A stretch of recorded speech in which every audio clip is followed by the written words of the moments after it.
പത്രമാധ്യമ പ്രവർത്തകരെ, ഞാൻ നിങ്ങളോട് ആദ്യമായിട്ടും വളരെ ഹൃദയത്തിൻ്റെ ഭാഷയിൽ നന്ദി പറയുകയാണ്. കാരണം നിങ്ങളോട് എത്തിച്ചേർന്നു.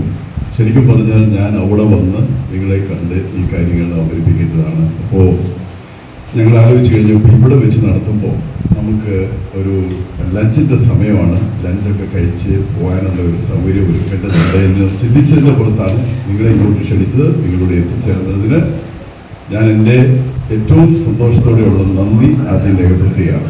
പാലായിൽ നമ്മളൊരു സംരംഭത്തിൽ ഏർപ്പെടുമ്പോൾ, അതും നല്ല ചെലവ് വരുന്നൊരു സംരംഭത്തിൽ ഏർപ്പെടുമ്പോൾ നമ്മൾ ആദ്യം ചിന്തിക്കുന്നത് ഈ ബിസിനസ്സിനുള്ള ഒരു സാധ്യത പാലായിലുണ്ടോ എന്നുള്ളതാണ്. എൻ്റെ ഒരു അഭിപ്രായത്തിൽ നമ്മൾ കഴിഞ്ഞ ഒരു 10 വർഷമായിട്ട് പാലായുടെ ഒരു വളർച്ച, ഇവിടെ വന്നു ചേർന്ന ഇൻസ്റ്റിറ്റ്യൂട്ടുകൾ, എഡ്യൂക്കേഷണൽ ഇൻസ്റ്റിറ്റ്യൂഷൻസ്, അതുപോലെയുള്ള നമ്മുടെ ബ്രില്യൻ്റ് പോലെയുള്ള സ്ഥാപനങ്ങളുമായിട്ട് ബന്ധപ്പെട്ടിട്ടുള്ള വളർച്ചയാണ്. കാർഷിക മേഖലയിലുള്ള വളർച്ച മുരടിച്ചെന്ന് പറഞ്ഞില്ലെങ്കിലും വളർച്ച കൂടുതലായിട്ട് വന്നിട്ടില്ല. ആ സാഹചര്യത്തിൽ ഈ എഡ്യൂക്കേഷണൽ ഇൻസ്റ്റിറ്റ്യൂഷനുമായിട്ട് വന്നിരിക്കുന്നത് കൺസിസ്റ്റൻ്റ് ആയിട്ട് തുടർച്ചയായിട്ട് ഇതിലൂടെ തുടരാൻ പോകുന്നു എന്നുള്ളൊരു വിശ്വാസത്തിൻ്റെ പുറത്താണ് നമ്മൾ ഇത്രയും ഒരു പണം ചെലവുള്ള ഒരു ഹോട്ടലുമായിട്ട് മുമ്പോട്ട് വന്നത്. ഇന്നിപ്പോൾ നമ്മൾ ഇരിക്കുന്ന ഈ ഹോട്ടലിൽ നമുക്ക് കിട്ടുന്ന റെസ്പോൺസ് ഏകദേശം നമ്മൾ പ്രതീക്ഷിച്ചതിൻ്റെ ഒരു 60% എന്ന രീതിയിൽ നമുക്ക് കണക്കാക്കിയാൽ എന്തുകൊണ്ടാണ് ഇനി ഒരു പുതിയ അതേ രീതിയിലുള്ള ഒരു ഹോട്ടൽ എന്ന് ആലോചിക്കുമ്പോൾ എനിക്കതിനുള്ള മറുപടി, പാലായിൽ അതിനും പ്രീമിയമായിട്ടുള്ള പ്രോപ്പർട്ടീസ് പല അനുഭവങ്ങളും നമുക്കുണ്ട്. നമ്മൾ ഈ ഹോട്ടൽ കണ്ടിട്ട് ഇത് പോരാ, ഇതിനപ്പുറത്തേക്ക് നമുക്കൊരു റൂമിൻ്റെ സൗകര്യം വേണം എന്ന് ചിന്തിക്കുന്ന അനേകം ആളുകൾ ഇവിടെ വന്നിട്ട് കുമരകത്തിനും മറ്റ് സ്ഥലങ്ങളിലേക്കും റൂമിനായി പോകുന്ന ഒരു അനുഭവം നമുക്കുണ്ടാകും. അപ്പം അതിൻ്റെ ഒരു പുറത്താണ് ഒരു പ്രീമിയം സെറ്റിങ്സിലുള്ള ഒരു ഹോട്ടലിനും കൂടി ഇവിടെ സാധ്യതയുണ്ട് എന്നുള്ള ഒരു ചിന്തയിൽ കൂടെ ഇതിലേക്ക് നമ്മൾ ഇറങ്ങിയത്.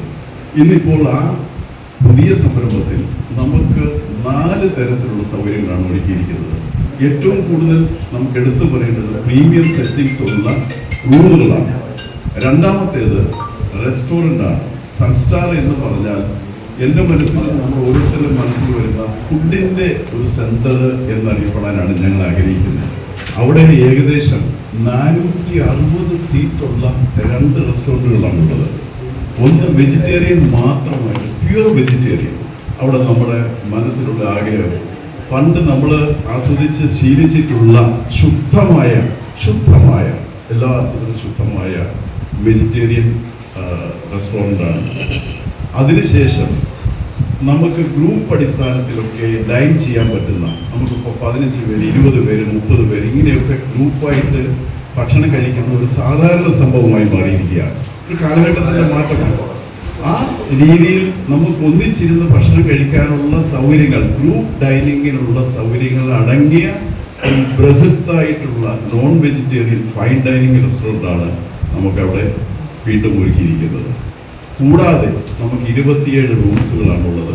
അതെല്ലാ രീതിയിലും ഏത് തരത്തിലുള്ള റൂമുകളുമായിട്ട് കിടപിടിക്കുന്ന രീതിയിലുള്ള സൗകര്യങ്ങൾ നമ്മൾ അതിനകത്ത് ഉൾപ്പെടുത്തിയിട്ടുണ്ട്. കൂടാതെ ചെറിയ ഫങ്ഷൻസ് നടത്താനുള്ള ഹോളുകളുമാണ്. ഇതാണ് ഈ 50,000 സ്ക്വയർ ഫീറ്റിനകത്ത് നമ്മൾ ഒരുക്കിയിരിക്കുന്നത്. പ്രിയപ്പെട്ടവരെ, എനിക്ക് എടുത്തു പറയാനുള്ളൊരു കാര്യം, ഒരു ഹോട്ടൽ സംവിധാനത്തിൽ നമ്മളൊന്ന് ഓപ്പൺ ചെയ്യുമ്പോൾ അതിന് നമ്മൾ പറയാറുണ്ട് ഒരു സോഫ്റ്റ് ഓപ്പണിംഗ് ആണ് ആദ്യം ചെയ്യുന്നത്. കാരണം നമുക്ക് സ്റ്റാഫ് വരണം, മറ്റുള്ള എല്ലാം വരണം. ഒരാൾ ഫുഡ് കഴിക്കാൻ വരുമ്പോൾ ഓർഡർ ചെയ്ത് കഴിഞ്ഞാൽ അദ്ദേഹം ആഗ്രഹിച്ച രീതിയിലുള്ള ഒരു ഡൈനിങ് എക്സ്പീരിയൻസ് നമ്മൾ കൊടുക്കാൻ ബാധ്യസ്ഥരാണ്. എന്നാൽ നമുക്കൊരു തുടക്കത്തിൽ അത് സാധിച്ചെന്ന് വരത്തില്ല. അപ്പോൾ ഞാനിപ്പോൾ നിങ്ങളുടെ അടുത്ത് ഇത് പറയാൻ കാരണം, നമുക്കൊരു ചെറിയ രീതിയിൽ ഒരു ഫുൾ ഓപ്പണിങ്ങിനേക്കാൾ കൂടുതലായിട്ട് ഒരു 60% ഓപ്പണിങ്ങിൽ തുടങ്ങി 1 മാസത്തോടു കൂടി നമ്മൾ ഫുൾ ഓപ്പണിങ്ങിൽ, അത് നിങ്ങൾ ഒരു കസ്റ്റമർ അത് അറിയാൻ പോകുന്നില്ല. പക്ഷെ മാധ്യമ സുഹൃത്തുക്കളായ നിങ്ങളോട് ഞാനത് പറഞ്ഞതിൻ്റെ കാരണം, നമ്മളുമായിട്ടുള്ള സഹകരണം തീർച്ചയായിട്ടും ഉണ്ടാവും. നമ്മളതൊരു അടുത്തൊരു 20-30 ദിവസത്തിനകത്തുള്ള രീതിയിൽ നമ്മളതിനെ പ്രോഗ്രസീവായിട്ട് നമ്മളത് ഡീൽ ചെയ്യും. അതുകൊണ്ട് എല്ലാ രീതിയിലുള്ള സഹകരണവും ഞങ്ങളുടെ ഭാഗത്തുനിന്ന് ഏത് രീതിയിലുള്ള സഹകരണത്തിൽ നമ്മൾ മുൻപന്തിയിലുണ്ടാവും. രണ്ടാമത്തെ കാര്യം, ബൈജു ഇവിടെ എടുത്തു പറഞ്ഞ പോലെ ഇന്ന് ലോകം നമ്മുടെ ഓൺലൈനും പത്രമാധ്യമം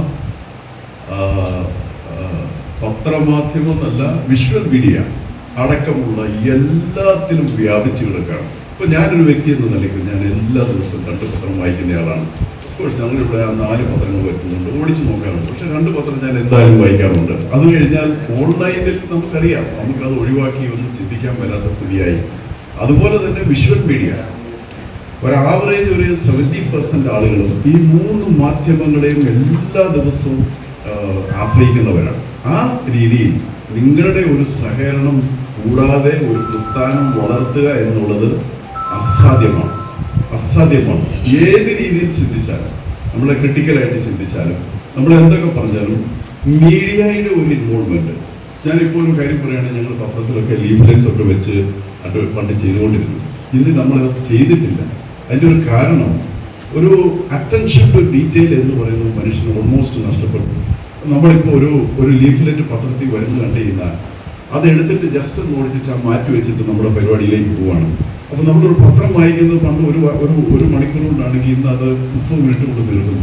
അപ്പോൾ ഒരു സമയമെടുത്തിട്ടുള്ള ഒരു അറ്റൻഷൻ ഇല്ലാത്തതുകൊണ്ട്. പക്ഷേ നമുക്കൊരു വിഷ്വൽ മീഡിയയിലോ സോഷ്യൽ മീഡിയയിലോ പത്രത്തിലോ എഴുതി വന്നിരിക്കുന്ന കാര്യങ്ങൾ എപ്പം വേണമെങ്കിലും നമുക്ക് റിപ്പീറ്റഡായിട്ട് കാണാനുള്ള ഒരു സൗകര്യമുണ്ട്.